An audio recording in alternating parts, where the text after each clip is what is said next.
결혼을 앞두고 있던 31살 여자입니다. 대학생활 중 교수님의 추천 덕분에 조건이 괜찮은 회사에서 좋은 조건으로 남들보다 일찍부터 일을 시작할 수 있었습니다. 일이 바쁘다 보니 돈 쓸 시간도 없어 통장에 돈이 차곡차곡 쌓이더라고요. 하루하루 일에 지치고 피곤했지만 매일같이 불어나는 돈을 보면서 힘든 것도 있고 열심히 살았습니다. 그렇게 모으던 돈이 어느 정도 시간이 지나니 상당한 목돈이 되더라고요. 약간 모자라던 돈은 어머니가 도와주시게 되면서 제 명의로 아파트를 하나 구입하게 되었습니다. 살기 위해 마련한 집은 아니었습니다. 재개발 호재가 있다는 정보를 입수해서 어머니와 상의 끝에 투자식으로 사놓은 집이었어요. 저는 여전히 회사 근처에 있는 월세방에서 출퇴근을 하고 있고 제가 산 집은 사실 회사에서도 거리가 상당히 먼 편이기 때문에 애초에 거주 목적으로 구매한 집은 아니었습니다. 집을 산 지도 아직 몇 년이나 지났는데 호재만 그대로 있고 재개발은 되지 않았습니다. 대신 집값이 엄청나게 많이 올라 있는 상태예요. 제가 샀을 때와 비교해서 벌써 2억 5천이나 상승해버렸습니다. 결혼을 앞두고 있던 남자친구한테는 제가 아파트를 가지고 있다는 사실을 숨겼어요. 앞으로 어떻게 될지도 모르는데 제가 가진 재산들을 벌써부터 오픈할 필요가 없다고 생각했거든요. 이기적이라고 보실 수도 있겠지만 요즘 안 그래도 결혼 조건 때문에 말이 많다 보니 저도 조심하게 되더라고요. 다행스럽게도 남자친구는 제가 가진 것은 아무것도 보지 않고 오직 저라는 사람 하나만 보고 저에게 청혼을 해왔습니다. 저는 기쁘게 남자친구의 청혼을 받아들였고 남자친구가 결혼 준비를 위해 모아놓은 조건들을 먼저 제게 오픈하고 나서 저도 제가 아파트를 보유하고 있다는 사실을 알려줬습니다. 오히려 남자친구는 제가 제 명의로 아파트를 하나 보유하고 있다는 사실에 부담스러워했어요. 신혼집은 예비시댁에서 해주기로 했는데 그 아파트를 예비신랑의 명의로 해놓는 대신에 제 소유의 아파트도 똑같이 공동명의로 하지 않고 그대로 제 명의로 남겨두기로 했습니다. 제 명의의 아파트는 제 직장에서도 남자친구 직장에서도 거리가 상당히 되는지라 거기서 살면서 출퇴근하기에는 무리가 있었고 재개발을 앞두고 있는 구축 아파트인지라 주차장도 협소해서 두 사람 앞으로 자가용을 한 대씩 사는 것보다 차라리 새 신혼집을 구하는 게 오히려 경제적이겠더라고요. 그렇게 이런저런 조건들을 조율해가며 저도 꽃피는 5월에 신부가 되기만을 기다리고 있었습니다. 남편에게는 누나가 한 명 있습니다. 저한테는 신우가 될 사람이고 남편과는 1살, 저와는 3살이 차이가 납니다. 예비 신우는 저와 남자친구가 연애를 하던 중에 결혼을 하게 되었고 남자친구와 결혼식도 같이 다녀왔었습니다. 그때는 남자친구가 저에게 청혼하기 전이었어요. 예비 신우가 결혼할 때까지는 전혀 모르는 사이였는데 결혼식 이후로 몇 번 만나게 되면서 신우와 자주 시간을 보내게 되었습니다. 성격이 서글서글하고 친근하니 굉장히 좋더라고요. 제가 외동으로 자라서 그런지 언니가 있으면 참 좋았겠다는 생각이 들었는데 시언니이기는 하지만 성격이 잘 맞으니 정말 언니가 새로 하나 생긴 것 같았습니다. 나름 죽도 잘 맞는 데다가 취향도 비슷해서 쇼핑도 자주 다니고 심지어 입맛까지 비슷해서 둘이서도 자주 놀러 다녔어요. 오죽하면 남자친구가 자기만 빼놓고 둘이서 놀러 다닌다고 질투를 할 정도였습니다. 예비 시부모님도 저랑 신우가 친하게 지내는 모습을 보면서 둘이 전생에 친자매였나 보다 하면서 흐뭇해하기도 했어요. 예비 신랑이 저를 서운하게 만드는 날이 있으면 신우가 그놈 자식 버릇을 고쳐주겠다며 파리 안으로 굽는다는 말이 무색하게 항상 제 편을 먼저 들어주고는 했어요. 그런데 저와 예비 신랑의 결혼 이야기가 본격적으로 오고 가기 시작하자 신우가 점점 저를 멀리하기 시작했습니다. 그렇게 친하게 지냈는데 이유도 모르고 멀어지니 신경을 쓰지 않을래도 그럴 수가 없더라고요. 그래서 예비 신랑과 데이트를 하고 있는 중에 혹시 신우가 나에게 서운한 게 있는 건지 알고 있는 것이 없냐고 물어봤어요. 예비 신랑은 무덤덤하게 누나가 우리 결혼식 비용 문제로 조금 불만이 있는 것 같다고 말을 하더라고요. 말인즉슨 시댁 측은 3억을 들여 신축 아파트를 해오는데 저는 혼수만 해온다는 게 마음에 들지 않는다는 것이었어요. 저는 어이가 없었죠. 비록 제 명의로 유지하기는 하지만 제가 가지고 있는 아파트만 해도 5억을 호가하고 있는 상황인데 제가 혼수만 가지고 맨몸으로 시집 오는 거라 생각하고 있다고 하니까요. 예비 신랑은 자기가 이미 알아서 다 설명했다고 하더라고요. 아파트 가져오는 걸로 우리 신혼집 2개는 살 수 있을 정도다. 오히려 우리가 너무 모자라게 가져가는 것이나 마찬가지다라고 설명을 했다고 합니다. 예비 신랑의 설명을 듣고 마음이 놓이긴 했는데 계속 의아했던 부분은 예비 신랑의 설명 정도면 충분히 오해가 풀린 상황인데도 예비 신우가 아직도 저를 의도적으로 피하고 있다는 느낌을 지울 수가 없었다는 부분이었어요. 이렇게 어색하게 있을 바에야 제가 직접 오해를 푸는 게 좋겠다는 생각이 들어서 예비 신우에게 연락을 했습니다. 뭐가 그렇게 꽁에 있는지 이전에 저에게 살갑게 굴던 모습은 온데간데 없이 시큰둥한 목소리로 전화를 받더라고요. 한 번 만나자고 말해도 요즘 바빠서 시간이 통 없다는 식으로 저를 만나기를 거절하는 예비 신우를 어르고 달래서 만나기로 했습니다. 저를 앞에다 두고서도 없는 사람인 마냥 시선도 한 번 안 주고 말도 한마디 걸지 않은 채 핸드폰만 보고 있더라고요. 답답한 마음에 제가 오해 풀고 싶어서 먼저 만나자고 했다는 사실을 밝히고 앞뒤 다 자르고 단도직입적으로 신혼집과 제 아파트와 관련된 이야기를 제대로 다시 한번 설명해줬어요.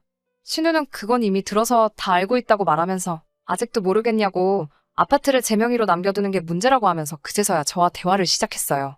이미 양가 부모님을 대동한 자리에서 서로 합의하에 결정한 일인데 그게 어떻게 문제가 되느냐고 따져 물었지요.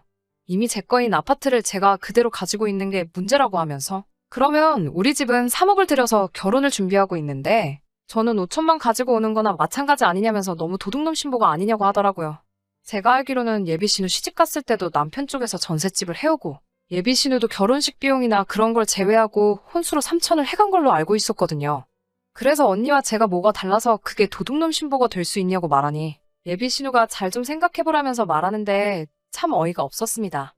자기가 집안의 첫째이고 똑같은 자식인데 자기는 3천밖에 지원받지 못했고 둘째인 예비신랑은 자기가 지원받은 금액의 10배를 지원받는 상황이지 않느냐고요.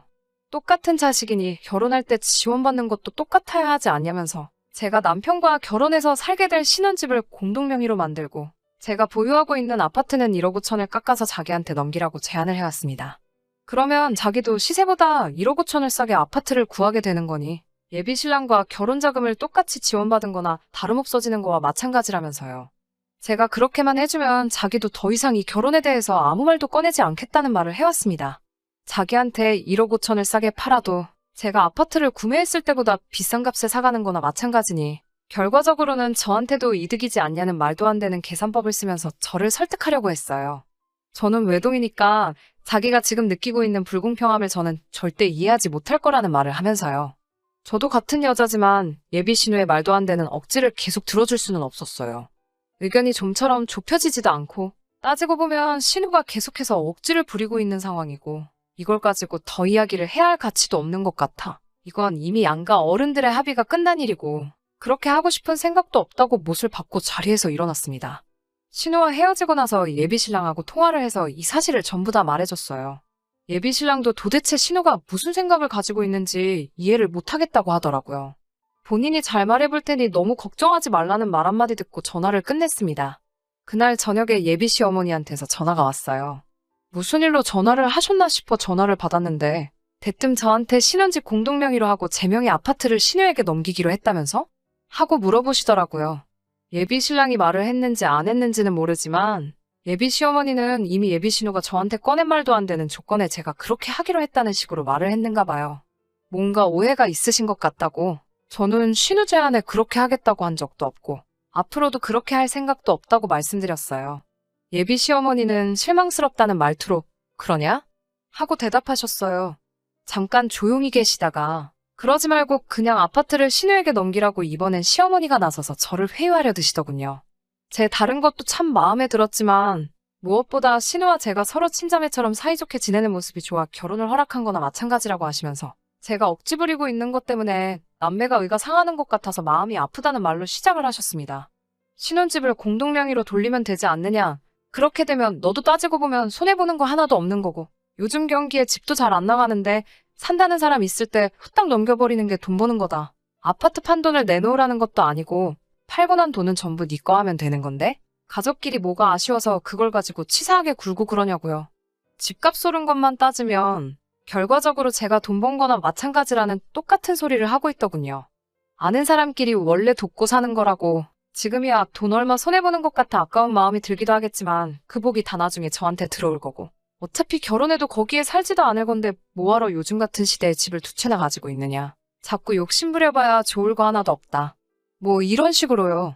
제가 아파트를 살 때 저희 집에서 일부 도와준 부분이 있기는 하지만 이미 예비신랑을 만나기 전부터 제 소유였던 아파트이기도 했고 아직 재개발도 시작되지 않아 아직도 투자 가치가 충분히 있는 아파트인데 신우에게는 물론 그 누구에게도 헐값에 넘길 생각도 없고 꼭 그래야만 한다면 그냥 이 결혼은 없던 걸로 하겠습니다.